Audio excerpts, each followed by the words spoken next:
Well, Nigeria's electoral body says it's ready to carry out free, fair and peaceful elections. In the past, the election officials in Nigeria have been accused of not being prepared and have been blamed for a host of problems.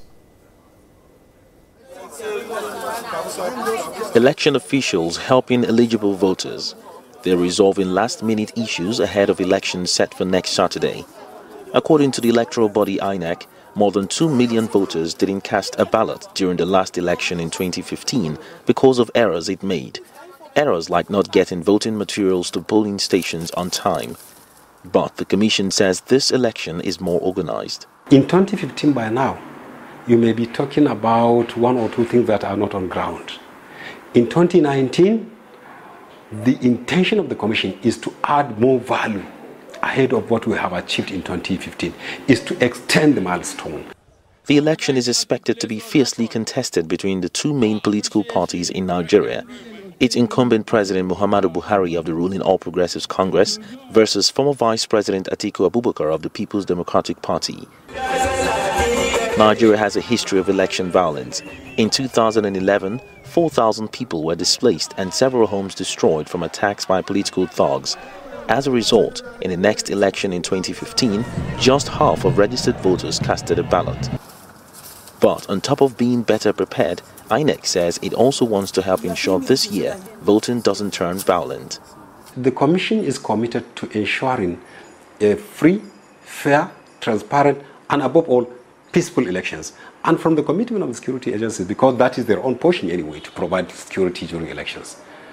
All of them, each time they come to a meeting, they give the assurance that they have put in place greater strategies to provide a peaceful poll.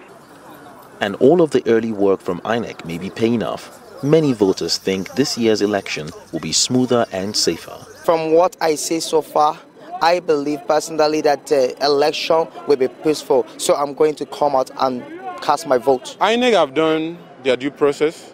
They've carried on everything they need to do in preparation for the election. I'm optimistic that the best candidate is going to emerge from the election. In 2015, there was a lot of tension here and there, you understand, and there are even predictions from international communities, but at the end of it, we come out from it and it was successful. And I believe this will not be different.